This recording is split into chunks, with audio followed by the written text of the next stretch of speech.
Breaking news. Mulugu జిల్లా అధికారులపై జాతీయ ఎస్టీ కమిషన్ సభ్యుడు హుస్సేన్ నాయక్ ఆగ్రహాన్ని వ్యక్తం చేశారు. 5 ఏళ్లుగా నకిలీ మొక్కజొన్న విత్తన సాగు జరుగుతుంటే ఏం చేస్తున్నారని ప్రశ్నించారు. రైతులకు విత్తనాలు అంటగట్టిన ఆర్గనైజర్లపై కేసులు పెట్టి జైలుకు పంపాలని ఆదేశించారు. ఆర్గనైజర్లతో అధికారులు కుమ్మక్కయ్యారా అంటూ ఫైర్ అయ్యారు. నష్టపోయిన రైతులకు పరిహారం ఇప్పించాలని, ఆత్మహత్య చేసుకున్న రైతుల కుటుంబాలను ఆదుకోవాలని ఆదేశించారు. బీటీ మొక్కజొన్న సాగు చేయించారేమో అన్న అనుమానాలు కూడా ఉన్నాయని అన్నారు. హుస్సేన్ నాయక్ నెల రోజుల్లో పూర్తి నివేదిక ఇవ్వాలని, ఆ తర్వాత తదుపరి చర్యలు తీసుకుంటామని ప్రకటించారు. గిరిజనేతరులు ఆక్రమించుకున్న భూములను స్వాధీనం చేసుకోవాలని కలెక్టర్ను ఆదేశించారు. అధికారులతో భేటీకి ముందు నకిలీ మొక్కజొన్న విత్తన సాగుతో నష్టపోయిన రైతులతో హుస్సేన్ నాయక్ సమావేశమయ్యారు. ఆత్మహత్య చేసుకున్న రైతుల కుటుంబాలను పరామర్శించారు.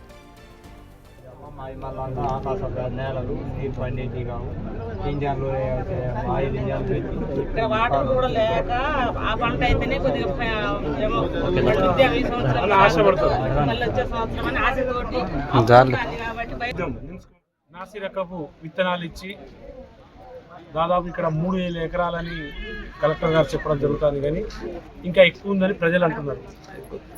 ప్రతిసారి ఇక్కడ మారుమూల ఏజెన్సీ ప్రాంతాలలో వాస్తవానికి ఏ సీడ్ అయినా, ఏ సీడ్ కంపెనీ వచ్చినా రాష్ట్రాలతో అగ్రిమెంట్ చేసుకోవాలి.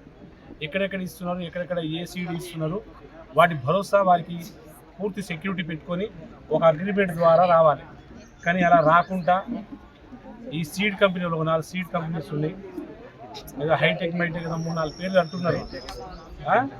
సిన్నింటా, హైటెక్, సిన్నింటా, ఇంకోటి పేర్లు అంటారు, సిపి అంట, పేర్లు చూసిన బేరు, ఇలాంటి కొన్ని కంపెనీలు నేరుగా ఆదివాసీ గూడాలలో, ఏజెన్సీ ప్రాంతాలలో గిరిజన అమాయకులని మోసం చేస్తూ, అక్కడ ఉన్న కొంతమంది దళారులని ఏకం చేస్తూ, ఆ దళారీ వ్యవస్థను నడిపిస్తూ ఆదివాసీలకు డైరెక్ట్గా సీడ్స్ ఇవ్వడం అనేది తప్పు.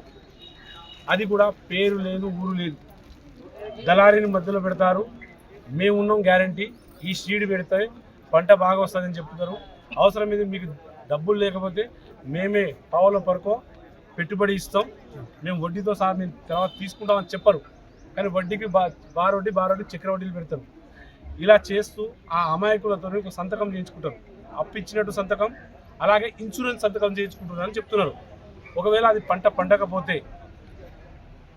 పండకపోతే అప్పుల్లో పాలై, మరి నేను పోయినసారి పంట పండలేదు, ఈసారి నేను మీ సీడ్ పెట్టానంటే, సీడ్ పెట్టకపోతే మొత్తం వడ్డీతో సహా డబ్బులు కట్టాలని బెదిరిస్తారు.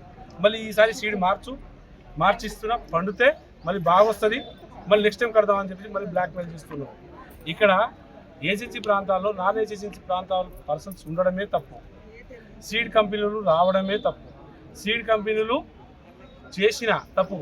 అంటే కొంతమంది ఇంకో మాట కూడా అంటున్నారు, వీళ్ళు ఇన్సూరెన్స్ కోసం చేస్తున్నారు కొంతమంది. అలాగే పత్తిలో కూడా బీటీ అని వచ్చింది, అది పత్తి ఒక్కదానికే వచ్చింది. ఇక్కడ ఉన్న కొంతమంది ఆరోపణలు ఏంటంటే మొక్కజొన్నలో కూడా బీటీ తెచ్చిరని.